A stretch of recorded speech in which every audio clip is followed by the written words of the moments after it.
welcome to another Naval History edition of the Proceedings podcast. I'm Eric Mills, editor-in-chief of Naval History Magazine, and this podcast is being sponsored by Raytheon, and the SPY-6 family of radars from Raytheon Missiles and Defense is not just revolutionary, it's ready now. SPY-6 is being integrated on ships across the fleet to provide greater range, increased sensitivity, and more accurate discrimination for air and missile defense. Learn more at rtx.com/spy6. Well, it's good to be back with you all again today here in now the beginning of the dog days of August. We have a wonderful article in the current issue about the U.S. Navy's war against the slave trade. We've covered this previously in the magazine. We've talked about the Africa Squadron. It was founded in 1842. But now we're looking at the late 1850s and the time when the war against the slave trade picked up steam. And here to tell us about this is one of my current favorite Age of Sail authors in the magazine, William J. Prom, who we welcome back to the podcast. Bill, how have you been? I'm doing well. Thanks for having me. Good to see you again. Yeah. So this is a great piece. And it was felt really good to run this and learn about some unsung heroes. I'd heard about a couple of these officers from later things they did, but I did not realize what they had done. And that time before the Civil War, when the advent of steam into the fleet really gave the war against the slave runners a shot in the arm. So why don't you tell us about that and maybe talk first about how the Africa Squadron, which had been around for over 25 years at this point, had sort of always been fighting an uphill battle. And this really gave the whole effort the extra impetus that it had needed a long time. Yes, absolutely. So, yes, as you mentioned, the Africa Squadron started 1842. It's kind of the result of the Webster-Ashburton Treaty. And part of that was that, frankly, for the first half of the 19th century, Americans had an issue with the slave trade, and that especially starting in 1807 when the British outlawed the slave trade, the U.S. followed the following year in 1808, but we never really put so much enforcement into that. There were just other issues. There wasn't the political will, frankly, to go towards that. And that made the United States kind of a flag of convenience for the slave trade, and that we were we did not want to participate in kind of an international enforcement of suppression of the slave trade. And if you consider the War of 1812, one of the main issues for that, trying to end impressment and sailors' rights, frankly, we weren't too keen in the 1840s still about the idea of British sailors or British ships being able to stop American-flagged ships and searching them. It's fairly understandable. So it's actually surprising that we eventually came to an agreement allowing some right of search between the two nations. And again, that's what led to the Africa Squadron. And with that, as you mentioned, kind of an uphill battle there. A big part of it was that we sent squadrons, some bigger, some smaller, out to Africa, where they essentially would try and hunt down slave traders trying to make their way to the Caribbean. Was the most often location, Cuba and Brazil being the main destinations for the slave trade. Mm-hmm. And they had a variety of issues. I'd say it's multifaceted. Part of it being a long way from the U.S., they needed to create their own supply depots, and there was a lot of consternation between squadron commanders and Department of the Navy on where that should be, with different opinions, and none of them ever really aligning. Made for a long swath of coast that they had to cover off of Africa, and a long distance they had to go back to resupply. And then also still not really cooperating with the British in their effort. So it made for a fairly lackluster execution, as it were. Mm-hmm. Point out real quickly the beautiful opener to your article. It shows the U.S. frigate Constitution making her last ever capture while serving as flagship of the Africa Squadron. Um, she's about to celebrate her 225th birthday this October, so it's kind of interesting to see that was her last capture at sea. But she was the flagship of a fleet that you pointed out was always had a daunting task ahead of it, and it was a thankless job and only very marginally successful. You mentioned these ships, U.S. owned ships were the ones we were busting for this, and it's quite. It reminds me of the craftiness of the rum runners during Prohibition, the way they'll like register it here, put whatever flag on it they can think of, use different names over time, and these people engaged in this illicit slave trafficking. It wasn't just ships from Dixie, was it? It's like I think the Mohawk was actually was originally like New York registry. I mean, a lot of shady people were involved in this, and it's kind of not unlike the drug interdiction of today and the Coast Guard's Prohibition War in the 1920s, and you see that here in the heinous trafficking in human beings. But what was the game changer that made things turn around in the 1850s? Yeah. So as I mentioned, we came to an agreement with the British over right of search, and that we basically agreed, like, okay, we don't want you searching our ships, but we'll actually go out and hunt down these slave traffickers, slave traders ourselves. But we weren't, and there were a lot more American flagged ships, American crewed ships, and that's part of the problem. Also, as you mentioned, that the kind of the craftiness, and that a ship will be built in one place, crewed in another, equipped in a third even, and crews still shifting, and you'll try and get some other crews from other nations as well. So yeah, it was a complicated task, and frankly, we weren't holding up our end of the agreement in trying to hunt down the slave traffickers.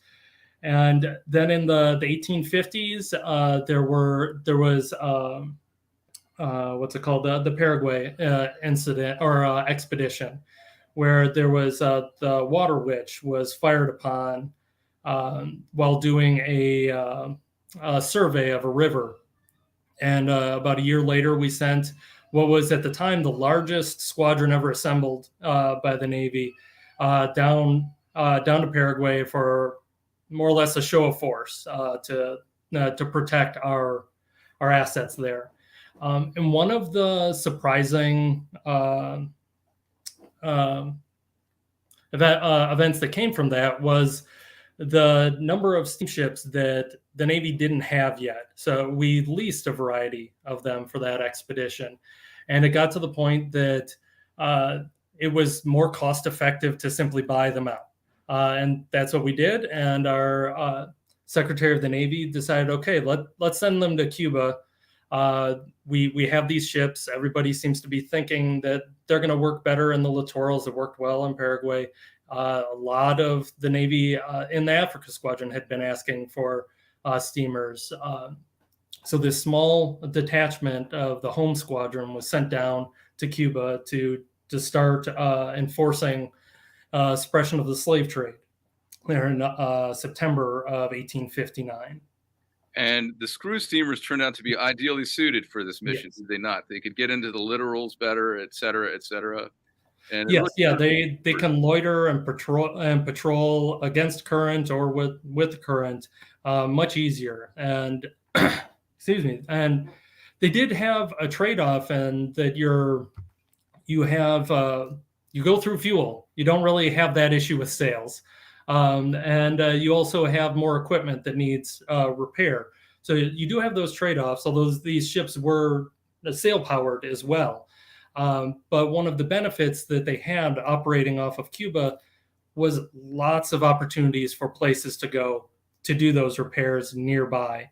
One of, again, the drawbacks of the Africa Squadron operating off the coast of Africa, that they had to go 400, maybe up to 1,000 miles to get to their nearest depot to try and, if they needed to recoal. Right. It seems to me there's a good lesson in here about you need the right ship for the right mission, and Absolutely. because within that first year, that quartet of little screw steamers really just racked up quite a string of seizures and captures, and it's quite an amazing feat. Absolutely, because it's not even that they were heavily armed or anything like that. I think most of them, it was only 32 pounders that they had. But that's all they needed. They were there more for a law enforcement mission, as it were. They're not out there trying to sink enemy combatants. And they were the ideal tool for that. And so it is quite impressive that just those four were able to do so much, and it's because it was that perfect alignment of the right asset for the mission, a demand based approach towards suppression of the slave trade, whereas the Africa Squadron kind of had to patrol the African coast. Cuba's still large, but it's patrolling hundreds of miles instead of thousands, and then when slavers were leaving Africa, it was common they would just wait because the British and American Navy couldn't be everywhere all at once. So even if they saw somebody getting ready to depart in what looked like a slaver, they might be called away, and that slaver will just wait until it's the opportune time.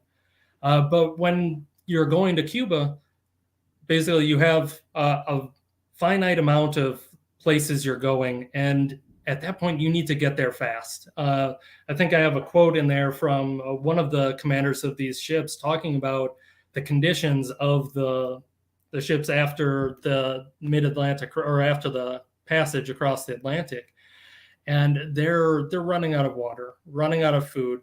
People are usually suffering from disease. They can't just sit and wait for the opportune time. They have to get to the coast and unload their human cargo as soon as they can, which made the task all the easier for our Navy operating off Cuba.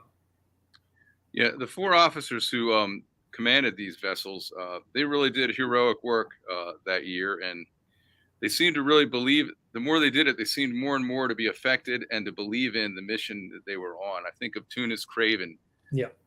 skipper of was he the Mohawk? Yes, yeah, he was the Mohawk, and he also went on to command the Crusader as well later after this incident. I mean, the things he sees, he's horrified by, Yes. and just disgusted by, and that comes through in his official reports, and quite something to read from a report from 1859, and that level of just absolute disbelief and recoiling at what he's seeing. Yes. That's more than just a modern sentiment. That's a human sentiment from any time, and to see that back from a century past, it's quite telling. I felt like. Yeah, they were. That was definitely my impression, that he was moved by it because he spoke or wrote passionately about the depravity of it, and those commanders are, as you mentioned at the top, several of them went on to some acclaim during the Civil War on both sides of the conflict, and I had been vaguely familiar with some of them from that, and knew nothing of this. And I feel like there's definitely more to the story of them as well, because they're fascinating people, and that you have like John Moffett is one, especially born in North Carolina. I don't believe he was a slave owner, but he was sympathetic to the South. He went to the Confederate Navy just a few years after this.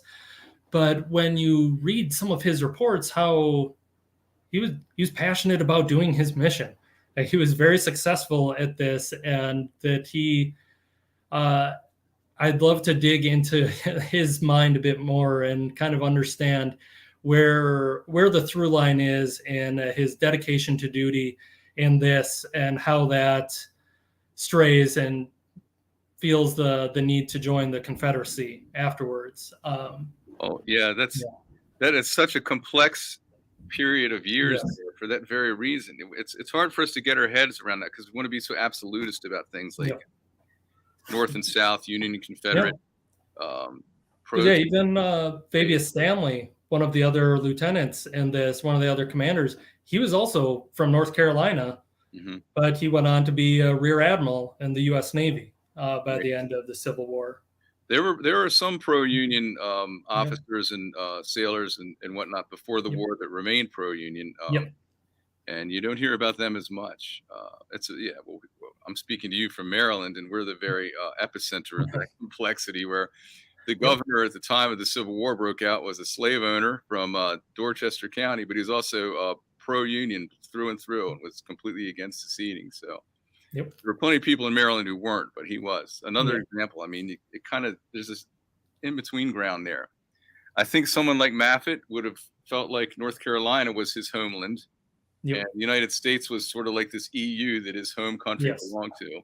And, you know, it could come down to things like that, but he was the one of the four that was actually a veteran of the war against the slave trade going into this. So he had some prior history of sort of fighting this war, so to speak. Yes. But yeah, there's a lot. Each one of these, there's more to tell about them. And that comes out of that amazing year they had capturing these slave vessels. Where would they, I guess, the main sort of places where the slave sales were going on would have been in Cuba at this point, right? I mean, yes, yeah. Brazil was the other destination, but I'm trying to remember the year that the slave trade ended there, but it basically became Cuba at that point. Some were still going to Brazil, but primarily into Cuba. And you mentioned how there had been a cholera epidemic that had wiped out the slave population. So that actually really ramped up the traffic in response to that. So they really did have their hands full with this, even though they were now in more effective vessels to carry it out. One of the most famous and horrific images of a slave ship, and I've seen this in so many places, and we have it in the magazine because it specifically applies to this story. I believe it's the Wildfire. Yes. I don't know if we can get that on there, but it's an arresting image and a famous one from this period, and I've seen it in many books and many things. So it was really fascinating for me to see the specific story of the Wildfire, and it was one of the busts that actually Tunis Craven made in the Mohawk. Yes. And the conditions are just beyond appalling. Yes, absolutely. Doing the research for this, I had actually sought out my old honors thesis advisor, Scott Harmon, who was former director of the museum there at the Naval Academy.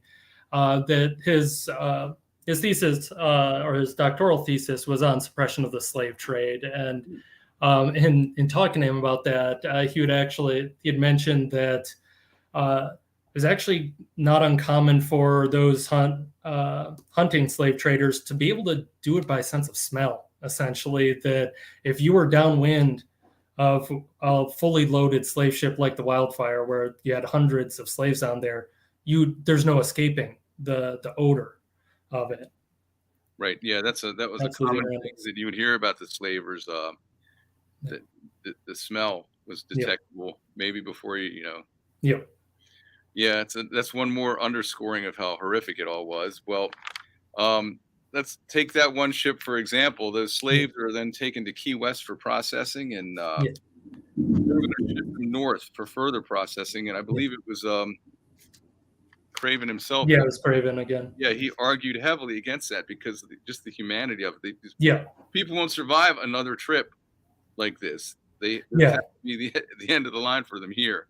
Yeah, it's an additional punishment, essentially, is the way. And because, that was the letter where he was really giving that impassioned argument to Secretary Towsey, the Secretary of the Navy, that he had wanted the Secretary of the Navy thought, bring them up north, up to Boston. We'll adjudicate everything there, release everyone, and explain, you don't understand what they've been through. This is not worth it. And to Towsey's credit, he relented immediately. It was Craven definitely made a strong case for that, and basically nothing more was said of it, and that he agreed, yeah, it's just more expeditious to take care of it down in Key West.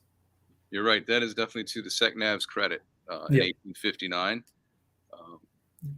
Well, this is just not too far off from the absolute shooting war breaking out in the United States, and it's kind of on the eve of the Civil War. Long after the overseas slave trade has been abolished, it's still flourishing, and it just kind of boggles your mind to read it.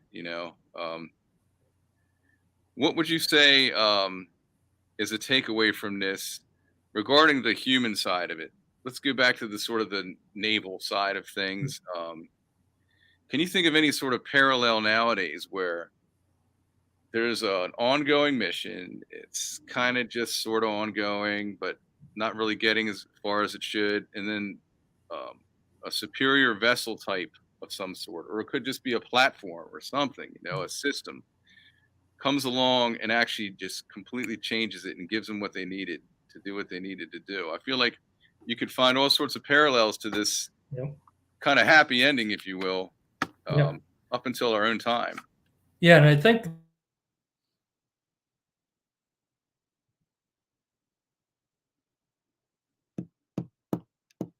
Come on.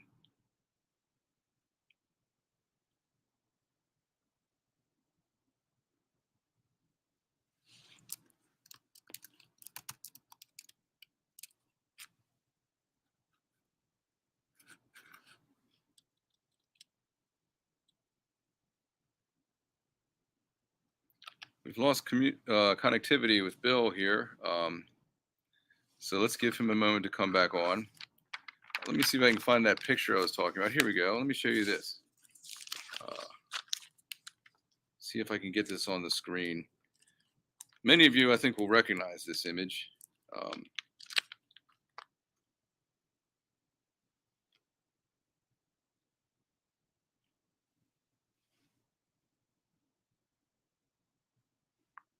Barely doing it justice in this low-tech kind of way, but if anything ever illustrated the horrific reality of a slave ship, it's an image like this. It's from Harper's Weekly. After Tunis Craven captured this slave vessel, it attracted a story from Harper's, and this is just one of a series of pictures they did. Bill, are you back? Okay. Yes. Yeah. Just had a quick power outage, knocked out my internet, but I'm up on the phone now. We're still bound by such things in this day and age. Okay, well, yeah, this still works. You still look. Yeah. Okay. Well, we're about to talk about historical parallels to the right ship for the right mission or the right system coming along, and it like gives a shot in the arm to an otherwise struggling mission. And I think one of the things really to consider with this too is that it wasn't like these steamers were a kind of the new sexy thing or anything like that. Steam power had been around since like the Claremont was launched, I think, in 1807, and the Navy had been using steamships since 1814. Although it had been some time, it would be some time until they were really effectively used. And it's not like these ships were, again, heavily armed or anything like that. And they weren't even purpose-built warships. They were civilian ships that were converted to a Navy ship. So they needed extensive overhauls, because basically with those guns, they need more crew. More crew means more berthing. More berthing, also more crew means more stores, and then need more pumps. It kind of escalates the amount of changes that they had to go. And so the flexibility of that, I think, is worth considering, and that there's maybe when, as you're saying, like trying to think through if an operation is stagnant, essentially, then maybe it's not necessarily thinking of like what new system do we need, but maybe what what new way can we use what we have already is maybe one of the lessons I would take from this, and that it's maybe trying that different approach, and really looking at what the problem is as well, because I think that was one of the my key takeaway, at least for why they were so successful, was this kind of a demand focused approach and going for Cuba rather than going for Africa. I guess those would be some of my lessons that I would take away from this. Mm-hmm. It's amazing how much of our history is unfolded around Cuban waters. Yes. It just keeps resurfacing, and from this to the splendid little war to the Cuban Missile Crisis, which will have its 60th anniversary coming up here. Yep. Stay tuned to the magazine for more on that, folks. We've got some good coverage of that coming up. Well, Bill, I'm curious if you have anything else you're working on that you'd like to share with us, because you're batting 1,000 with us. Every article we've run of yours has been like a new look, a new slant on a chapter of the Age of Sail that you've heard of this, but you haven't seen this part of it that was key to it. So I commend you for that. And thanks. You might not want to talk about it, but if there's anything you're currently at work on, be curious to hear about it. No, I really appreciate it. That's kind of you. Right now, basically, I have a 10-day-old at home, so that's definitely putting an impact as far as the output goes. Right now, you're actually catching me during paternity leave. Yes, thank you. 10 days. Yes. My goodness. Yeah. And then as far as other projects, I know the last article I had done for Naval History before this about the Noah and Adam Brown, the shipbuilders during the War of 1812. That's a story I think that there's a lot more to tell with that. Definitely, it's something I think it's been kind of stuck in my head for several years now, trying to figure out where to go next with that. But otherwise, always on the lookout for new opportunities or new stories to tell in that frame. And I definitely, because I know for this one, you reached out to me about trying to find something for this, and I'm glad I did, or glad that you did, and I'm really happy that I found this story, because it's one I didn't know, and I was very excited to tell it. Yeah, well, if ever you want to get someone to find something in a pre-existing, well-known, well-trod narrative that hasn't been done yet, you're the go-to. Yeah, I appreciate that. I contact you, and lo and behold, this came of it. It's a great piece. I recommend it to everyone. It's called "When the War Against the Slave Trade Picked Up Steam," and it's in the current issue of Naval History magazine. Highly recommend you check it out. Bill, it's always been a pleasure having you on here, and look forward to having you in the magazine again, and we'll certainly have you on here again when we do. All right. Congratulations, Dad. By the way, I smoke cigars, so just saying. That's some good news we've delivered to the world here on the Naval History Podcast. Bill Prom is now the proud father of a 10-day-old. So, way to go, my friend. Well, thanks for joining us again, and thank you all as well for being here with us for another Naval History edition of the Proceedings Podcast. I'm Eric Mills. And thank our sponsor, Raytheon Missiles and Defense, which is setting the pace of performance with the SPY-6 family of radars. Actively being integrated across the fleet, SPY-6 provides the clearest possible picture of the battle space with modular multi-mission capabilities that make it the most advanced radar on Earth. Learn more at rtx.com/SPY6. And again, appreciate you joining us. And if you haven't joined us in the macro sense, as in joining the Naval Institute, I highly invite you to do that as well. Just go to the prompt there you see on the Chiron, usni.org/join. Be part of the larger conversation of the Navy, past, present, and future. It's all happening here at the Naval Institute. And until the next time, fair winds and following seas to you all. Farewell.